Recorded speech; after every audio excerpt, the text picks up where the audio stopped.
नमस्कार। आकाशवाणी से प्रस्तुत है समाचार प्रभात।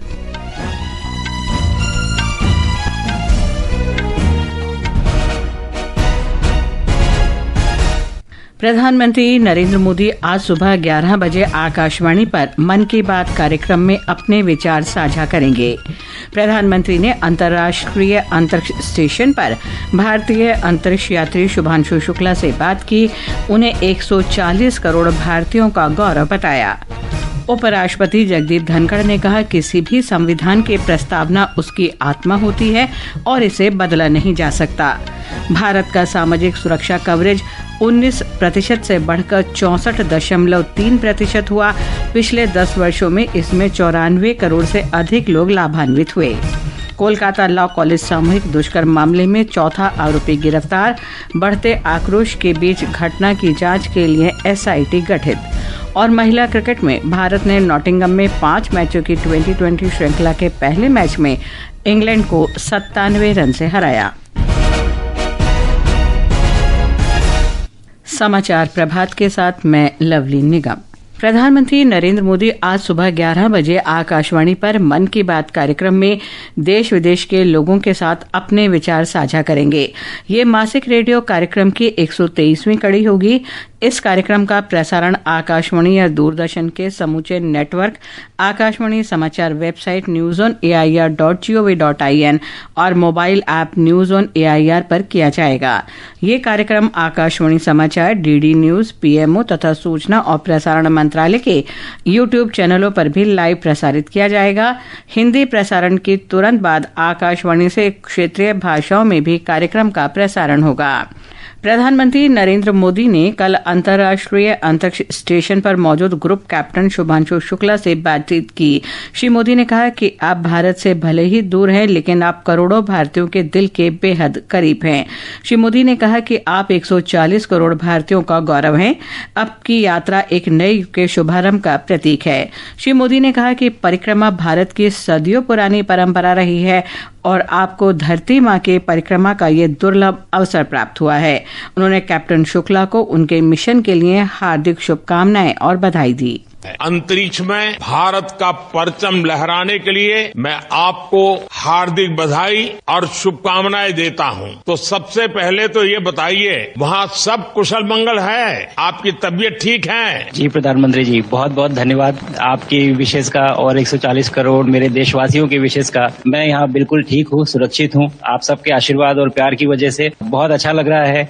ग्रुप कैप्टन शुभांशु शुक्ला ने कहा कि उन्हें भारत का प्रतिनिधित्व करने पर गर्व है। जब मैं छोटा था, मैं कभी सोच नहीं पाया कि मैं एस्ट्रोनॉट बन सकता हूँ, लेकिन मुझे लगता है आपके नेतृत्व में आज का भारत ये मौका देता है और उन सपनों को साकार करने का भी मौका देता है। ये बहुत बड़ी उपलब्धि है मेरे लिए और मैं बहुत गर्व फील कर रहा हूँ कि मैं यहाँ पे अपने देश का प्रतिनिधित्व कर पा रहा हूँ। कैप्टन शुक्ला ने कहा कि भारत तेजी से प्रगति कर रहा है और एक दिन अंतरिक्ष में भारत का अपना स्टेशन होगा। कैप्टन शुक्ला ने कहा कि जब उन्होंने पहली बार अंतरिक्ष से भारत को देखा तो बहुत भव्य और नक्शे से कहीं बड़ा दिखाई दिया। भारत सच में बहुत भव्य दिखता है। जितना हम मैप पे देखते हैं उससे कहीं ज्यादा बड़ा। और पृथ्वी की वननेस की फीलिंग है, जो हमारा भी मोटो है कि अनेकता में एकता, उसका महत्व ऐसा समझ में आता है बाहर से देखने में कि लगता है कि कोई बॉर्डर एग्जिस्ट ही नहीं करता, कोई राज्य नहीं एग्जिस्ट करता, कंट्रीज नहीं एग्जिस्ट करती। फाइनली हम सब ह्यूमैनिटी का पार्ट है और अर्थ हमारा एक घर है और हम सब के सब उसके सिटीजन्स हैं। उपराष्ट्रपति जगदीप धनखड़ ने कहा है कि किसी भी संविधान की प्रस्तावना उसकी आत्मा होती है और इसे बदला नहीं जा सकता। श्री धनखड़ ने नई दिल्ली में एक पुस्तक विमोचन को संबोधित करते हुए कहा कि भारत को छोड़कर किसी भी देश के संविधान की प्रस्तावना में बदलाव नहीं किया गया है। The preamble of any constitution is its soul. The preamble of Indian constitution is unique. The preamble has been imparted by we the people of India and friends. Except Bharat, nobody's constitution's preamble has undergone change. And why? Preamble is not changeable. Preamble is not alterable. Preamble is the basis on which constitution has grown. Preamble is the seed of the constitution. Shri Dhankhar ने कहा कि प्रस्तावना ही वो आधार है जिस पर संविधान विकसित हुआ है, लेकिन दुख की बात है कि इसमें आपातकाल के दौरान बदलाव किया गया जब लोगों को लगभग गुलाम बना दिया गया था। श्री धनखड़ ने कहा कि आपातकाल के दौरान प्रस्तावना में समाजवादी, धर्मनिरपेक्षता और अखंडता जैसे शब्दों को जोड़ना संविधान निर्माताओं की सोच के साथ विश्वासघात है। आम्बेडकर के संदेशों की समकालीन प्रासंगिकता पर जोर देते हुए श्री धनखड़ ने कहा कि डॉक्टर B.R. आम्बेडकर लोगों के दिलों में रहते हैं और उनके संदेश देशवासियों के लिए आज भी प्रासंगिक हैं। गृह मंत्री अमित शाह आज तेलंगाना के निजामाबाद में राष्ट्रीय हल्दी बोर्ड का उद्घाटन करेंगे। वे बोर्ड के आधिकारिक लोगों का भी अनावरण करेंगे। ये लोगो किसान, नवाचार और वैश्विक प्रतिस्पर्धा के नए युग का प्रतीक है। श्री शाह इस क्षेत्र के लोकप्रिय नेता डी श्रीनिवास की प्रतिमा का भी अनावरण करेंगे। श्री श्रीनिवास ने दशकों से कई क्षेत्रों में लोगों की सेवा की है। गृह मंत्री निजामाबाद में किसान रैली को भी संबोधित करेंगे।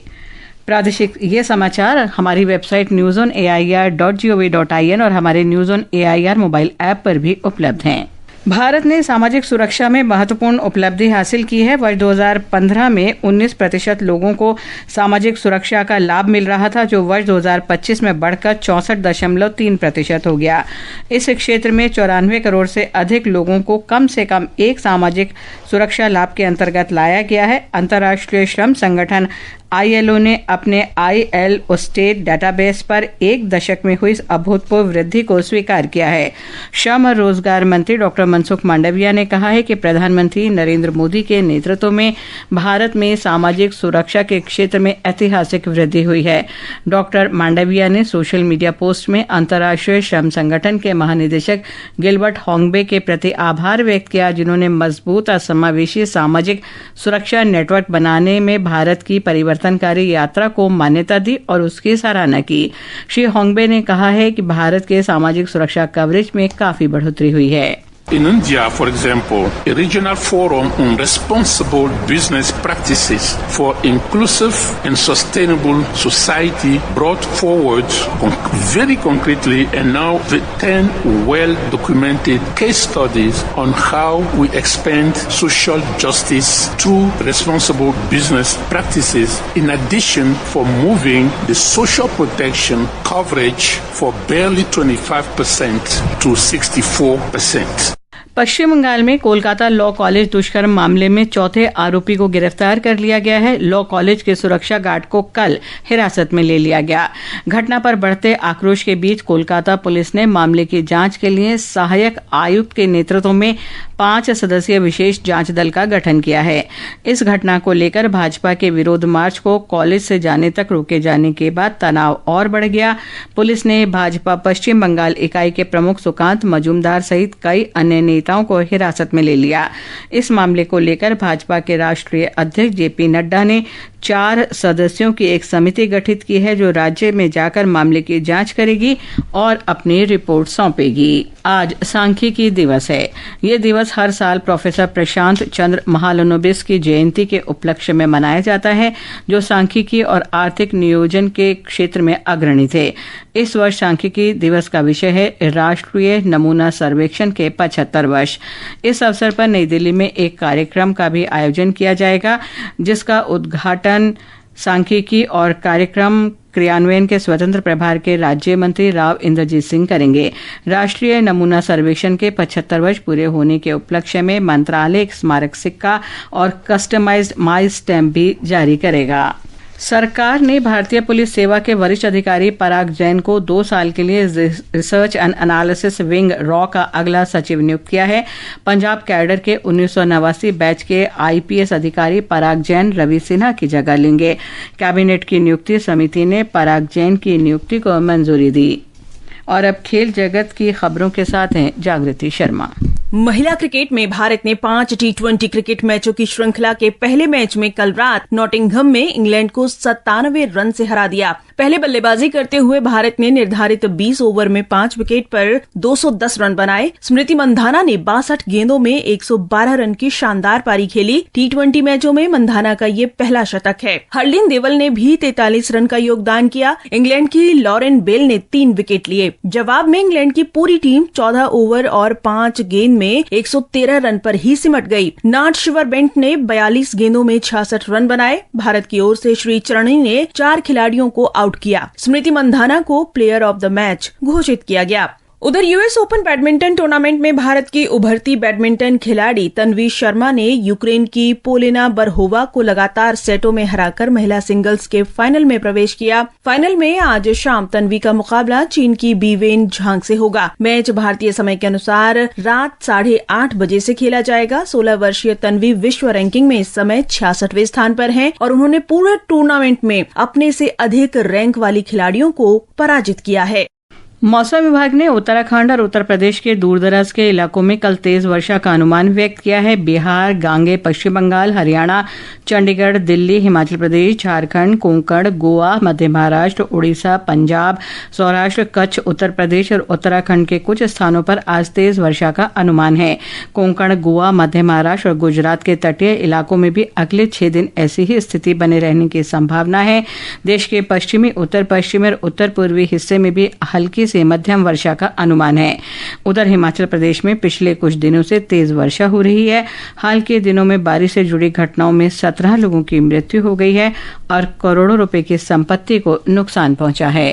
राजधानी शिमला सहित हिमाचल प्रदेश के अधिकांश भागों में आज भी भारी वर्षा का दौर जारी है। प्रदेश के सभी प्रमुख नदी नालों के जलस्तर में वृद्धि दर्ज की गई है। भारी बारिश, बादल फटने और बाढ़ आने की घटनाओं में अब तक 17 लोगों की मृत्यु हुई है और 300 करोड़ रुपए से अधिक की संपत्ति को नुकसान पहुंचा है। इसके अलावा भूस्खलन के कारण अभी भी 37 सड़कें यातायात के लिए अवरुद्ध हैं। मौसम विभाग ने भारी वर्षा का ऑरेंज अलर्ट जारी किया है। रितेश कपूर, आकाशवाणी समाचार, शिमला। उधर उत्तराखंड के उत्तरकाशी में बडकोट तहसील में सिलाई बैंड के पास बादल फटने से एक निर्माणाधीन स्थल पर 9 मजदूरों के लापता होने की खबर है। हमारे संवाददाता ने बताया कि पिछली रात से हो रही मूसलाधार बारिश के कारण राज्य के विभिन्न हिस्सों में सामान्य जनजीवन प्रभावित है। लगातार हो रही बारिश के चलते मैदानी क्षेत्रों में कई स्थानों पर जल जमाव की स्थिति बनी हुई है, जबकि पर्वतीय इलाकों में कुछ स्थानों पर भूस्खलन के कारण यातायात व्यवस्था बाधित हुई है। यमुनोत्री और गंगोत्री राष्ट्रीय राजमार्ग पर भी कई स्थानों पर भूस्खलन से आवागमन अवरुद्ध है। राज्य की प्रमुख नदियों का जलस्तर बढ़ गया है और पर्वतीय क्षेत्रों में गाढ़ गडेरे उफान पर हैं। इस बीच मौसम विभाग ने देहरादून, टिहरी, पौड़ी, हरिद्वार, नैनीताल, चंपावत और उधम सिंह नगर जिलों में आज और कल कहीं कहीं भारी से बहुत भारी वर्षा का रेड अलर्ट जारी किया है, जबकि राज्य के अन्य हिस्सों के लिए ऑरेंज अलर्ट घोषित किया है। साक्षी सिंह, आकाशवाणी समाचार, देहरादून। इधर दिल्ली में वायु प्रदूषण से निपटने के लिए पहली बार 4 से 11 जुलाई के बीच कृत्रिम वर्षा कराई जाएगी। पर्यावरण विभाग इस पहल की शुरुआत कर रहा है। और अब आज के समाचार पत्रों की सुर्खियों के साथ हैं फरहत नाज। धन्यवाद लवलीन। अंतर्राष्ट्रीय अंतरिक्ष स्टेशन में कदम रखने वाले पहले भारतीय अंतरिक्ष यात्री शुभांशु शुक्ला के कल प्रधानमंत्री नरेंद्र मोदी से हुई बातचीत सभी अखबारों की पहली खबर है। अमर उजाला ने शुभांशु के इन शब्दों को दिया है, पृथ्वी पर कोई सीमा नहीं दिखती, भारत मानचित्र की तुलना में कहीं ज्यादा भव्य दिखाई दिया। राष्ट्रीय सहारा की सुर्खी है, अंतरिक्ष स्टेशन पर गूंजा भारत माता की जय का नारा। देश में पहली बार मोबाइल ऐप से हुआ मतदान। बिहार में नगर पालिका के चुनावों में निर्वाचन आयोग ने पहली बार ई वोटिंग की प्रक्रिया शुरू की। राष्ट्रीय सहारा की पहली खबर है। राजस्थान पत्रिका की खास खबर है, ऑपरेशन सिंदूर के दौरान बीएसएफ की महिला टुकड़ी के दुश्मनों को मुंहतोड़ जवाब देने को सचित्र देते हुए अखबार लिखता है, पहली बार मौका मिला तो हमारी शेरनियों की दहाड़ से चौकी छोड़ भाग गए थे पाकिस्तानी सैनिक। पत्र ने 7 महिलाओं के अनुभवों को विस्तार से दिया है। दिल्ली सरकार का पुराने वाहनों में ईंधन भरवाने पर प्रतिबंध लगाने की खबर भी जनसत्ता में है। पत्र के अनुसार 1 जुलाई से पेट्रोल पंप पर तैनात होंगे प्रवर्तन दल। ये दल इस तरह के वाहनों को जब्त करेंगे। और अंत में मुख्य समाचार एक बार फिर। प्रधानमंत्री नरेंद्र मोदी आज सुबह 11 बजे आकाशवाणी पर मन की बात कार्यक्रम में अपने विचार साझा करेंगे। प्रधानमंत्री ने अंतर्राष्ट्रीय अंतरिक्ष स्टेशन पर भारतीय अंतरिक्ष यात्री शुभांशु शुक्ला से बात की। उन्हें 140 करोड़ भारतीयों का गौरव बताया। उपराष्ट्रपति जगदीप धनखड़ ने कहा, किसी भी संविधान की प्रस्तावना उसकी आत्मा होती है और इसे बदला नहीं जा सकता। भारत का सामाजिक सुरक्षा कवरेज 19% से बढ़कर 64.3% हुआ। पिछले 10 वर्ष में इसमें 94 करोड़ से अधिक लोग लाभान्वित हुए। कोलकाता लॉ कॉलेज सामूहिक दुष्कर्म मामले में चौथा आरोपी गिरफ्तार। बढ़ते आक्रोश के बीच घटना की जांच के लिए एसआईटी गठित। इसके साथ ही समाचार प्रभात का ये अंक समाप्त हुआ। नमस्कार।